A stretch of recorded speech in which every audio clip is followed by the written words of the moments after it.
Hey everybody, we're here, episode 3. Today's date is June 12th of Puck Drop with Cutting Edge. We got me, Kevin Geist, here with Johnny Hero. How we doing, Johnny? I'm doing great. Just got off the ice. How are you doing today, Kev? I'm fantastic. Today's episode is just me and Johnny. Steve's got the day off today. Steve will be back with us next week, talking some more with our next episode. But let's. All Isn't the right. days just a little nicer with the Rangers being out of the playoffs? No, it's not. Just a No, little it's more not. sunny, I will say though, watching the Stanley Cup Final and watching these two teams, you get more of an appreciation of how good some of these teams are when they're not playing your best team. The one thing I noticed big time with the Florida Panthers is I'm watching these games. I'm like, oh man, this team is really good. Yeah, they are really good. They're a really good team. They're well rounded all across the board, right? And even they had Bobrovsky stepped up in game 1 too, right? When they were giving up all those, they had a bunch of saves on breakaways, 3-on-1s, 2-on-1s. He really stepped up there. That was the game for Edmonton to steal down in Florida. Yeah, for sure. I mean, so right there, we'll get right into it. We're 2 games into the final. Florida's up 2-0, and you're right though, John. In that game 1, if you're Edmonton, you play that game. Yeah, you have to win that game. You have to. You have to. You're not going to get a better chance to steal one in their rink. That would give you home ice advantage going back home, split the series. Right? I just can't believe that how big Bobrovsky stood up, but then just watching Skinner try to go post to post is kind of amazing. He struggles. Yeah, it's kind of crazy. That first game, like you just said, Bobrovsky stood on his head, and we talked about, a couple weeks ago, the big difference is going to be the goaltending was going to be a big difference. Is Skinner going to be able to stand on his head and steal a game?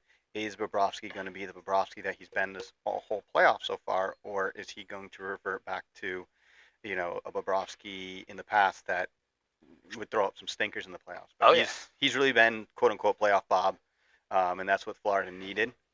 He stole game 1 for sure, but that's what you need. He's a veteran goalie who's won a Vezina before, and he knows what it takes in big games, in big moments, to win. And for Florida, that's huge. That is absolutely huge. You got 2 games right now, and Draisaitl 0 points, McDavid 1 assist. Yeah. They've held this high-powered Edmonton offense to 1 goal in 2 games. Yeah, well, I really, because you're right. It was so much different watching Florida without like you loving the Rangers and me hating the Rangers, where you actually just get to sit back and watch Florida. But they do such a good job of keeping their sticks in the lanes, taking away that back door. Their forwards come back hard every time, right? There's so many times where you see them looking to go across. You see Edmonton looking to go across the box, across the seam, and they're getting sticks on it late, right? Their forwards do a great job of coming back. Barkov's injury in game 2 might be a little bit open up some ice for Edmonton though, because he's such a good defensive forward. Yeah, definitely deserved the Selke this year. Yeah, I agree with that. There's a shift early in game 2. I think it was early in game 2 where Barkov took the puck along the boards, and he was in the offensive corner, and he was just protecting the puck against McDavid, and McDavid couldn't get anywhere near that puck. Well, it's funny. I watched that part too, and I was just thinking about how bad. That's why we coach the kids to keep one. You don't want to play D with 2 hands on your stick because you can't get the puck from him, right? And you have McDavid 2 hands up pushing on his back. You ain't gonna break it. You got to be 1 hand jamming that puck, one and then stick jamming the puck, 1 hand on his back, shoving him into the wall. If you get 2 hands up like that, they're gonna keep spinning. Yeah. No, McDavid, no shot to get that puck. Barkov is too big, too strong, just using his body, waiting it out, being patient, waiting for that opening, waiting for that opportunity. It's all about puck possession, and I think that's what Florida does really, really well. Mm-hmm. Is they possess the puck, right? Yeah. They win the battle down low, below the dots. They cycle the puck really well. They use their bodies to fend off defenders, and they just possess the puck. And they wait and they wait and they wait until they get the opportunity, and they capitalize on it. Well, yeah, and you see the weak side guys falling asleep. The weak side guy watches the cycle, and then someone slips behind him into the slot or back door, and they hit him. They're a good team. They're much better than I thought they were. I just gave it more for the Rangers sucking, but they're awesome. Yeah, Florida's awesome. Yeah, it's amazing. The first game was more indicative of that, of just defending and waiting for the counterpunch. because that's how they won. They just won basically on two counter punches. Yep. The first goal really was kind of an epitome of their team, where I think it was Bennett went in 1-on-3 into the corner, won the forecheck, and Yeah. threw it back to um, Rodriguez, who scored the goal. He caught honestly Nurse just sleeping. Impossible save for Scaring to make. He was right between the hash marks, right? Yeah. But that forecheck by Bennett, beating three guys to the puck, winning the battle, quick pass. He knew he had the trailer and Rodriguez coming, and just bang back in the net before Darnell Nurse is spinning around like he's like, what the hell just happened? Yeah. Where did you just come from, right? Um, him and CC I thought had a really bad game in game one, which is Yeah, why. I thought Bouchard, who's been their best D all playoffs, I thought he had a really tough game too. Yeah, that's why you see CC didn't play in game two, but Right. but Getting some pizza. yeah, but game two is why you say why game one was so important to steal, because game one they really did throw up a stinker. Yeah. And it's kind of like the Rangers series. They said kind of the same thing after game one of the Rangers series, that the Rangers were in trouble because game one Florida didn't really play a good game and they still won that game 3-0. And same kind of concept here in game one of the Stanley Cup Final, where obviously they didn't play a really good game and you knew that they were going to play a better game. So for you to lose that game 3-0 when Florida didn't have their best game, they got outshot 2-1 pretty much in that game, and they were still able to score 3 goals, 2 with an empty netter, and completely shut down Edmonton offensively. Yeah. And look, don't get me wrong, They had breakaways, they had chances, they hit posts, they had their chances, but I think they got to start going upstairs on Bob. Yeah. Right. I Go agree. for that glove, because He's been slamming the door down low Mhm. on them, and they've had, I think, pretty much all their chances on the breakaways and tight. Like, they've all been going low. He's been able to get across, try to get them up. He's money. Even the goal that Elcombe scored. Yeah. Dude, he got lucky. That hit him in like the softie. chest. It was a softie. It was a laser tag. It just squeaked through him. Yeah, but maybe that's what that's what I was watching. Like, McDavid, to break that pressure, that forecheck, he took that puck and skated towards his own end, and then threw it back against the grain to spring them on that 3-on-1. But have you ever seen so many leg tripping penalties in one game? No. Right? No. Yeah. No, I agree with that. They I thought the neon knee was bad. I think the borderline 5 in a game, borderline, definitely a penalty. Yeah. Borderline 5 in a game. For which one? For the Fogle one. Oh, the Fogle one. Yeah. Fogle's one was bad. That was bad. Yeah. that was bad. That was a bad one. But, was it a mistake? Yeah, that was bad. But yeah, I always get frustrated sometimes when you look at the referees. It's just you just hope for consistency. Yeah. Take the ticky-tacky penalties out of the game, right? It kind of sucks for Edmonton. The goal, the penalty on Bouchard, the slashing penalty. That was soft. Yeah, in the regular season, you call that, you catch him on the hands, it's always a penalty. But this is playoff hockey. It's soft. Yeah, that was for it to lead to a goal, a power play goal. Like that's. It didn't fit like the bill of all the other penalties they were calling that game too. And then Yeah. how about Florida killing off their own 5-minute power plays with taking penalties? Right? Yeah. You don't want to play Edmonton 4-on-4 though. No, but kind of going back to what you were saying before of how good they are defensively. Look at the end of the game. They pulled their goalie, and it was 5-on-3 in a situation where Florida couldn't ice the puck because technically it's not a power play. Yeah.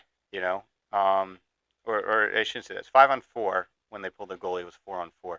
And then they got the power play to make a 5-on-3, and they really didn't have any chances to score. Yeah, they got to shoot. There was a lot of opportunities where Florida was doing a really good job of letting the goalie take the shooter and them taking away the back post. Right, those backdoor looks are just not there. There's always somebody on them. They got to start shooting more when they get the opportunity in the slot.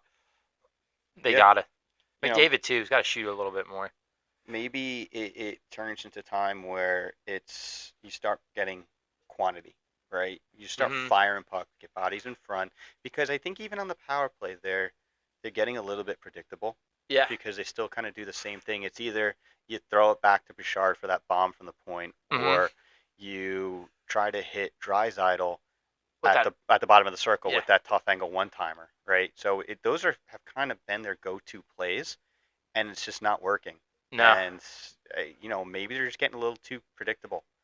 it could be And definitely what it is. It seems like Florida's all over it. yeah, Like they're breaking up all those seam passes. Bobrovsky made a great save with his neck and didn't give up a rebound, sliding across on the one. yeah. Crazy. No, it's and the defensive hockey that they play is phenomenal. I saw this tweet the other day. He said Kucherov, Pastrnak, Zibanejad, Panarin, McDavid, and Draisaitl have combined for 0 5-on-5 goals in 19 games against the Panthers. Wow. I mean, that's quite the list of guys who can score, and just Well, that, Florida shuts them down. and that's impressive. That's really impressive because they're home and away games too. Like it's a lot easier to get your line out. Like when Florida has the home change, it's a lot easier to match lines. They're doing it even on the away games too, which is a much harder. Maurice is doing a great job. Yeah, no, I totally agree. And it's going to be interesting when they go back to Edmonton Mm-hmm. because now we get to see what it's like when Knobloch's got the last change, Mm-hmm. Hopefully, right? What's going to happen? And you can see it. They try to do it, but you don't know because they tried to do it on icings, yeah, they right? try. They try to do it on icings, but they're so deep, Florida, that it works. But when you have a full game and Edmonton's got the last change, they're going to just that that top line is going to come off the ice, going to get their 30 seconds of rest, and in the perfect opportunity, Knobloch's going to be like, all right, McDavid's line, go, Yeah. right? And they're going to try to catch, the Tarasenko line out there with them, or they'll try to catch the Stenlin line out there with Mm-hmm. them, and see if they can create some magic, or try to get the bad D pairing out there. But again, Florida's so deep. Like in practice that third and fourth line are going against Kachuk Yeah. and Right. Ekblad, and so they're used to playing against top guys. And what they're probably doing, what Paul Maurice is probably doing, is saying your job is to play defensive hockey. Yeah. You score, great, awesome, but you're not out there to score Well, you goals. can't lose any games if you don't give up any goals, right? Yeah, for sure. And I think what's been killing them is Knobloch's been matching them up on the icings and matching them up on the power plays and stuff when he can, but like they keep losing the draw. Yeah. They're losing a lot of big draws. Florida's been fantastic on the faceoffs. Yeah, it's huge. In this final so far. Kills off so much time on the penalty kills, or then you could clear it and put your matchup right back out there. Yeah, and that's kind of what happened so far in game two. Because Stenlin was very good on faceoffs, so when they would get trapped after icings, the guy would win the faceoff. They'd break out of the zone and then go and get the Barkov line back out there Right. immediately. Yeah. Right. It's those are the little things when you're building a team that you have to focus on. It's not just you don't need to have four lines of 30 goal scorers because you're not going to win. No, it doesn't you're work not that gonna way. Win games that way. No, you have to have guys who fit roles. Right. You have to have centers who will win defensive zone faceoffs. Yep. Right. You have to have guys who will block shots. Yeah. Will kill penalties. You see a guy get signed for 3 years, 1.5 million, who's got his career high is like 12 points in a season. But what you don't see is he's 70% on faceoffs. He Yep. blocks shots. He kills penalties. And that's how you win games. That's how you win championships. It really is. Like, I mean, with all the fire, like, I'm a huge Penguins fan for those of you who don't know, but like when we won those back-to-back cups, like Cullen, Bonino winning those D zone draws, blocking shots, right? We had Ian Cole. We had D that played D, and I think that's so important. I think like your second, fourth, and sixth D are more important sometimes than your one, three, your number one guys, right? Like you need to be able to defend. You need people to do the unselfish things. You saw it like with the Rangers top end talent. You see with the Penguins top end talent, they don't want to do the same thing that those third liners want to do, but you need those guys to win.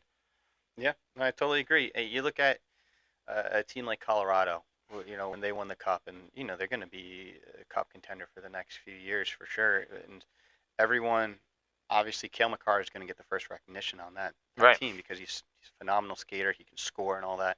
Nobody talks about Devon Taves, Right. what he brings, and he's that defensive shutdown side to that.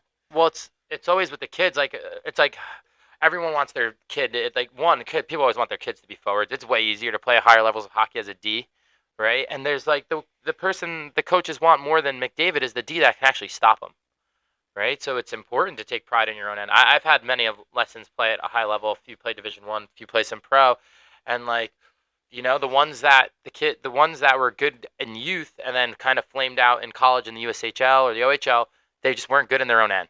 right? Like it didn't matter that they scored 50, 60 goals a year. They were giving up 70 against. And at the higher levels, and winning's important, your own end's got to start to come first. And Florida's done a really good job of making everybody on the team make their own end come first. 100%. I totally agree with that, and it's you know, I've had arguments with parents in the past too, and in situations, it's why is my kid not at the why did my kid get short shifted at the end of the game? Why isn't my kid even in high school? Why isn't my kid playing more? Or it's because you can't defend.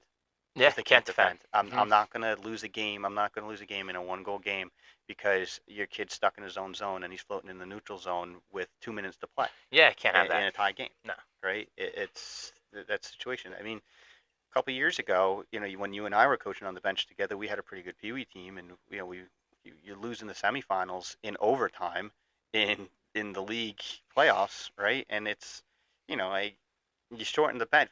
You and I don't shorten the bench with No. 2 minutes to go in the second period. We shorten Right. the bench with 5 minutes to go in the third period. So maybe your kid's not getting one or two extra shifts, Right. right? It's exactly, man. The amount of headaches you get for that though is insane. Right. Yeah. And it's just like why why isn't my kid playing at the end of the third period? Why isn't my kid playing in overtime? It's like Well, there's a time and a place for it, right? time and a And place. like all year long, the kids played equally, right? No one played less or more, and I think that's the right way to do it, especially at the tier two level. Let all the kids play. But like when you're playing for the championship, it's time, right? Everybody wants to win, and sometimes those decisions work out, sometimes they don't.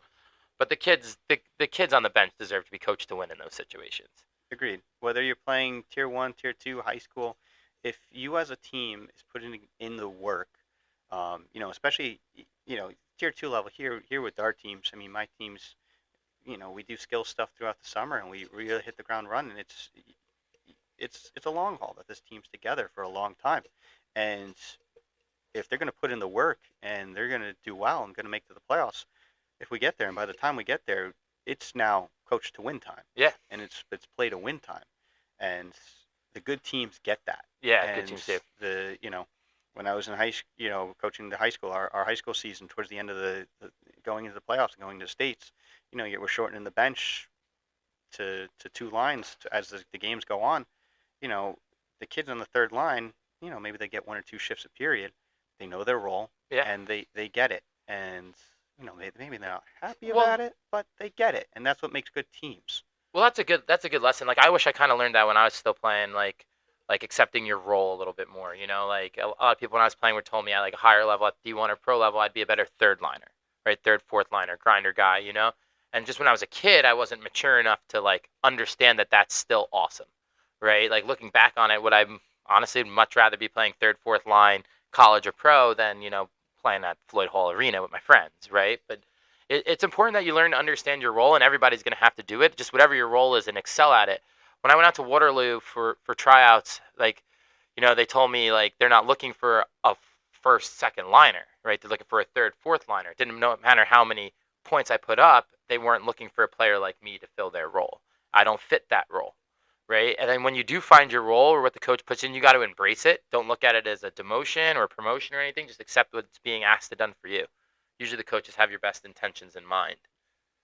Yeah, I totally agree with that. And when you're looking for players to fill those roles, a lot of times you go back to it, and it's the goal scorers. I feel like are tend to be easier to find, right? The offensive guys I feel like tend to be easier to find. They stand out Yep. more. You can find that.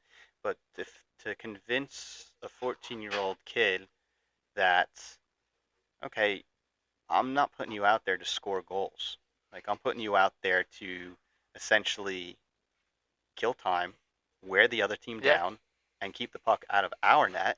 Sometimes a kid who's playing center doesn't or playing wing doesn't realize that that's your job, Yeah. and it's hard. It doesn't always compute sometimes, and as coaches, that's where it's important to really teach and talk to these kids and make sure that they understand their expectations and understand where they're coming from too. And you have to understand their mentality and their mindset, and you have to understand if they don't understand what's happening, Right. And I see sometimes coaches and they'll go out there and they'll put a player in a position, and they get frustrated with the kid because they're not doing it right. Right. But do they ever talk to that kid to see if they know what's happening, and That's a what's good going point. on in their head? And if a kid's not doing their job, or they're constantly making the same mistake, make the same mistake over and over and over again, then that's something that's not computing on the child's end. Yeah, it's a little bit of both, but it's like sometimes in my experiences so far with this, I've been coaching for, oh my God, 14 years now, and like, a lot of times when there's a disconnect, really, where you can't get the kid to do one thing what the coach wants, it's usually more going on behind the scenes, where someone of the parents is telling them to do something different, right? I think sometimes it's better off for the parents and the coaches to have a conversation if the kid's not getting it, to have a conversation, because maybe the parents and the coaches aren't on the same page. Which, because like I just remember times where, like, when I had the '04 Avs team for a little while, and we were playing the Minutemen Flames, and they were like number 2 in the country, and we were outgunned, like completely outgunned. We had three players that probably can skate, or 4 players that probably skate, right? And then like but like we were in the game. Like we were running a great, like 1-2-1, like 1-1-3 almost. We were wedging through the middle. We were keeping the third guy super high, staying in our lanes. Like everything was getting dumped in. Like we weren't allowing getting beat 1-on-1. And then the parents are just screaming from the bench, like the stands, like pressure, pressure, pressure, pressure. And we've been barking back to the kids like, don't run, stay in your spots, wedge. And then finally, a minute left, one of the kids' dad's screaming at him, screaming at him. He's the triangle part of our wedge. He's the third forward high, and he goes flying after the puck. Right, first time all game we made that mistake. Right, goes flying for the puck. They chip it right by him. Now we have 3-on-2 down the ice. They score, win the game with like a minute and a half left. And we broke position one time. And like I think it goes both ways. Like the coaches can't just say the parents suck because they're parents. Right, they pay a lot of money. You got to interact with them too. But the parents also got to know that the coaches are probably doing more coaches than you're actually thinking, and your kids are just not listening, or listening to you over the coach. I think it's healthy for how much money exchanges and how expensive everything is, that the parents and the players and the coaches all communicate together. I don't think it should be like where the coach says F you to the parents and the parents say F you to the coach, like, or it's my way or the highway. I think there should be open communication. I think will help some of those problems. I totally agree with that. Open communication is huge. You have to. Everyone has to be on the same page, because when they're not, that's when you get kids who are being coached, quote unquote coached, conflicting things Yeah. off the ice and on the ice. Sometimes you get parents who are sitting there and um, basically uh, out coaching the stuff that you're trying to teach them, Well, yeah, because and it's like it's it puts the kid in a tough spot, right? Like, who's the kid gonna listen to, mom and dad or coach? Like, yeah, they're torn. Like, they might be around coach for 3 hours a day, but they might be around mom and dad for 100. yeah, Like their kids are in a tough spot. I'm thinking like, let's see, I've had 3 lessons drafted in the NHL, one signed in the NHL, then I think like 22 Division One lessons, and I would say most of the time the things that a lot of those kids had in common are hard work, very hard workers, but their parents were really uninvolved. Other than like 1 or 2 of them, like, but they didn't make it as far as the other ones. Their parents were uninvolved. Like, some of those kids, like, Damian Carfagna and Matty Brown. Like, one played at BU, one's in the AHL, one plays at Ohio State right now. Those parents you don't even know are in the rink. They drop the kid off. They let the kid go to work. The only time they'd ever criticize them if they're not working hard. Right? If you want to get on your kid for not working hard, that's fine. But other than that, just let them be at the rink. Let them enjoy it. yeah. No, it definitely doesn't help. It doesn't help anyone involved when you have a kid on the ice who is constantly looking at their parents in the crowd, Yeah. and looking for hand signals, and looking for facial expressions, and all that. And it, Yeah. it doesn't help. It doesn't help the kid. It just raises stress and anxiety. It doesn't help the rest of the team, because it, the other players pick up on it too, and the stress and anxiety, it grows, and it Yeah. moves throughout the team. Then the coaches pick up on it too, and like you said, like you just said, the kid becomes conflicted. Right. Oh, my dad's telling me to do this. My dad's screaming at me to go chase the puck, but coach is telling me to stay home. What do I do? What do I do? And uh, perfect example last year. It's we kind of dealt with the same thing on my team, on my Bantam team. It's when we're struggling, and we were playing a team that was pretty highly skilled, and what they would do is they would wait. they would possess the puck along the boards and in the corners, and then they would wait for one of our defensemen or one of our forwards to chase. And they were bigger than us and stronger than us, and what they would do, they would just spin us off in the corner and create an odd man situation moving Yep. to the middle. So I pretty much said, when we're playing this team, we're play it like a penalty kill. Box with one in the middle. Keep them to the outside. And when we did that, you got kids. The kids on the other team, like one of them was very good. He's playing AAA hockey this year. You can tell he was visibly confused. Like, Yeah. what? Like, you're not. Why aren't you chasing me? What's happening? And the parents are all screaming, get him, Yeah. pressure, pressure. And we're on the bench. Do not pressure. Do not chase. Sit there, soft pressure, keep them the outside, and we counterpunch. And they didn't know what the heck to do. The Nuts. other team had no idea what to do to break through that. And again, you just listen to your coaches. Yeah. That's what it comes down to. And it's so hard. It's like if you just keep them in front of you, and like when you can only get beat if you commit to them, right? Like the D only gets walked 1-on-1 when he steps up into the guy, right? Or like the spin only works in the corners if you go to body check him and you spin him. But like if you push him to the wall and stay D side and don't overcommit, like you could keep them outside all game, no issue. Florida does a great job of that. Yep. They really do. They keep everything on the outside. Never get caught. Never get caught. caught along the boards. Mm-hmm. Never. You rarely see that somebody gets spun off. It's when we teach defensive drills and contact drills, especially too. There are parallels to other sports when it comes to hockey and what you're doing. Right. Mm-hmm. It's almost like you're an offensive lineman protecting a pocket. Right. And the pocket is the middle of the ice, the house, if you will. Right. And you get beat. You get spun off. Someone beat you at speed, and now you're chasing them. You don't want to be behind them Nope. while they're coming towards your net. Whether always try to stay D side, right? Always try to stay D side, right? Whether it's coming off the boards or you're in the neutral zone, think of it. It's all the same. If you're chasing a forward going towards your net, doesn't matter if they're breaking out of the zone. Doesn't matter if they're out of your corner. It's still technically all the same. Yeah. You don't want to be chasing, right? So keep them to the outside, and like I said, just listen to your coaches. Yeah.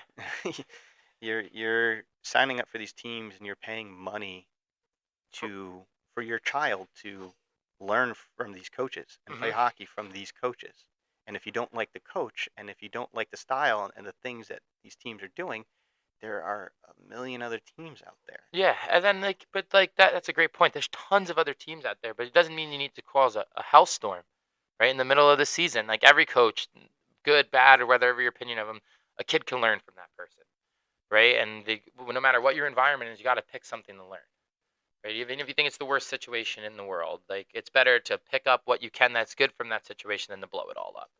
Yeah, every coach that you will play for will bring something to the table. You might think that they're the worst coach in the world. You may think that they're an idiot and they don't know what the heck they're talking about.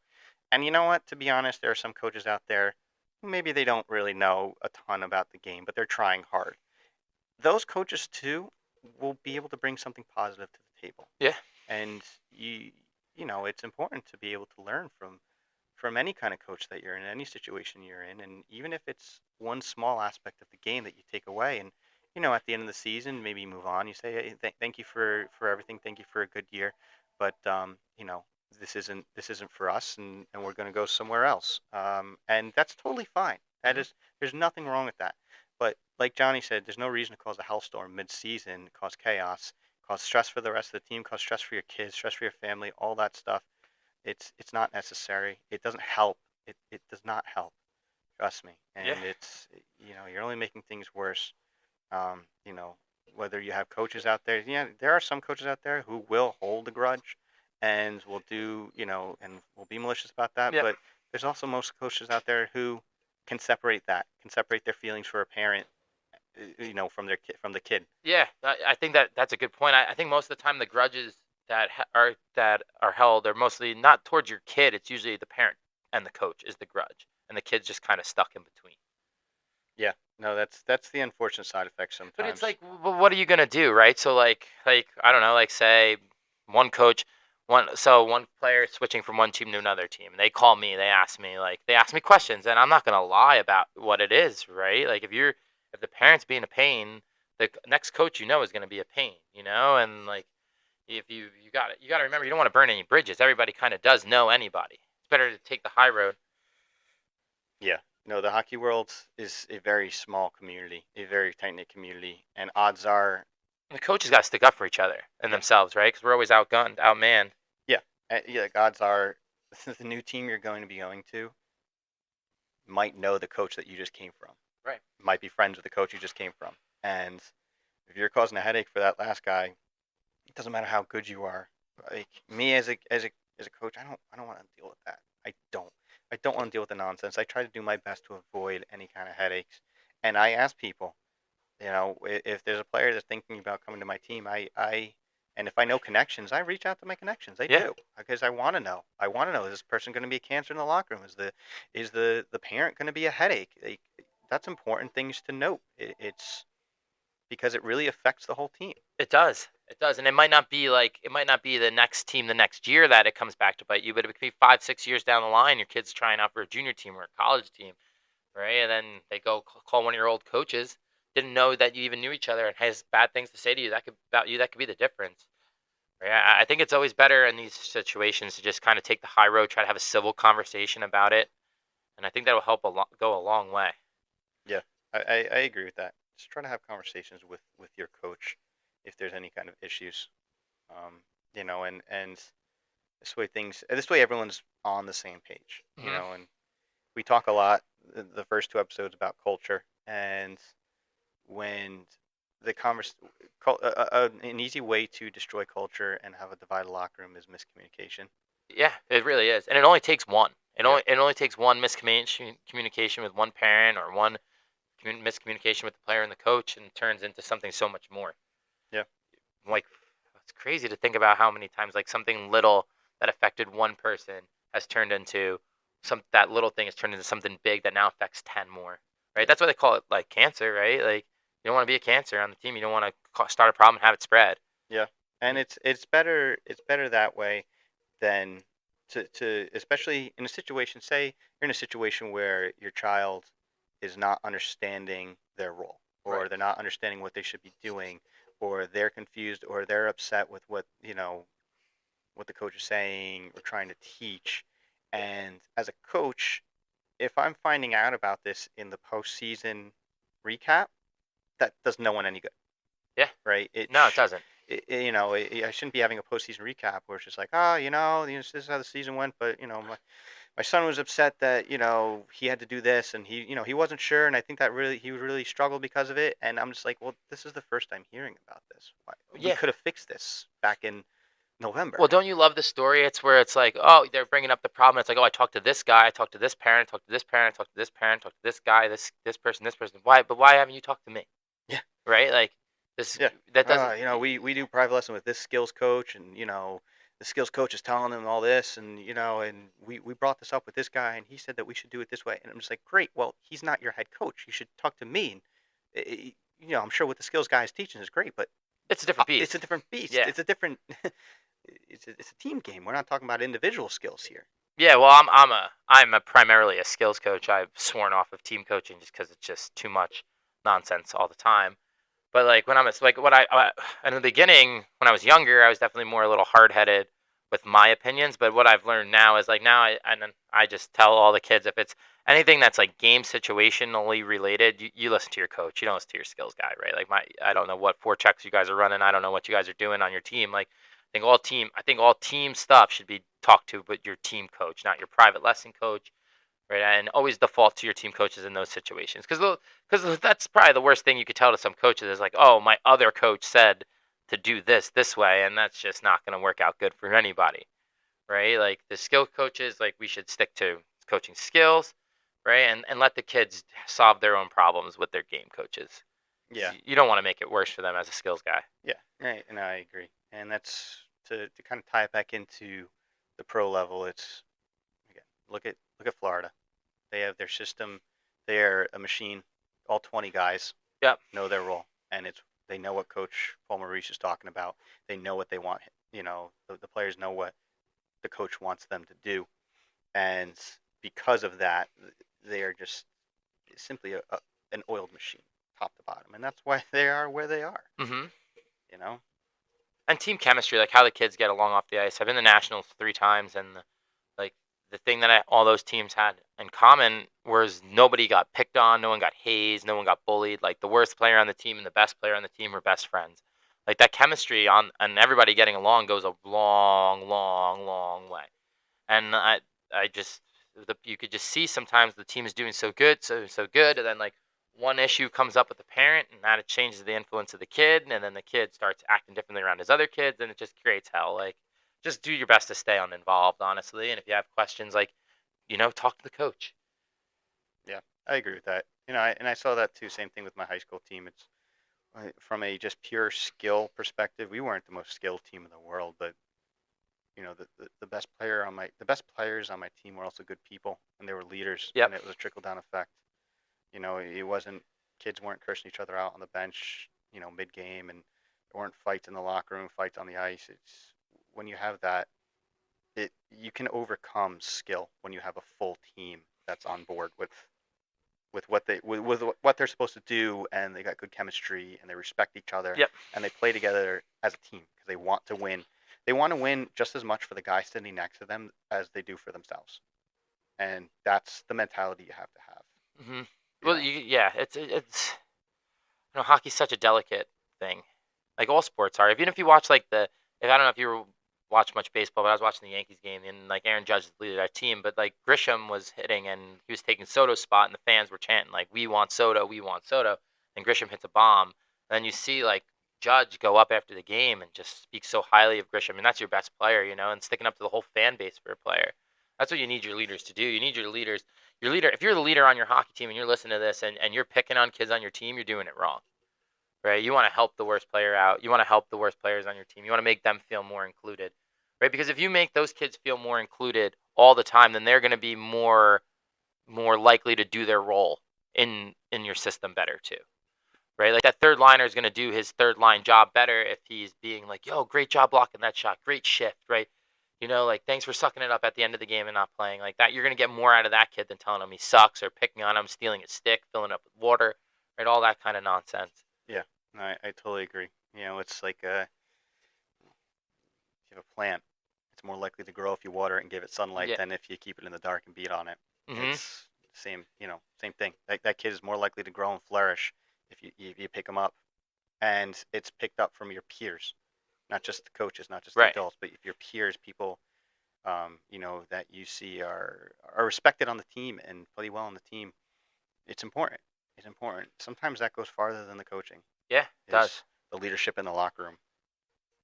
So.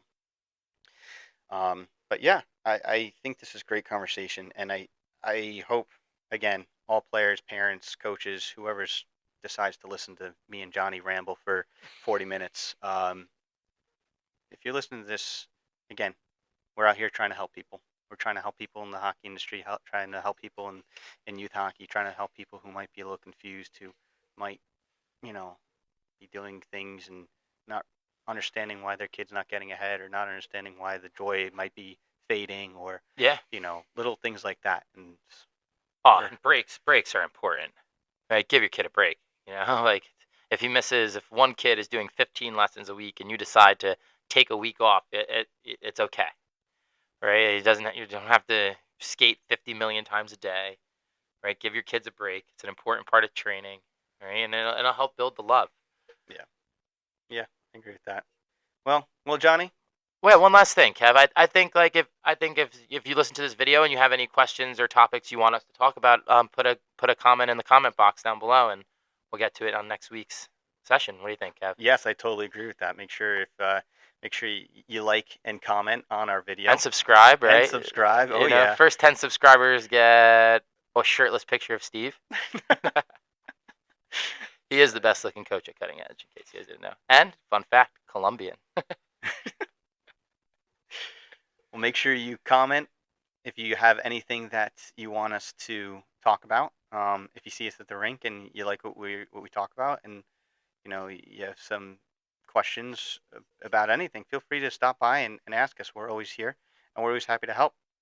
Yep. Again, I'm Kevin Geist, and I'm here with Johnny Hero. Let's everyone enjoy the week, and I'm gonna say let's go Panthers. I was gonna say let's go Penguins and Rangers suck, but Thanks. yeah. Appreciate it. See you, Kev.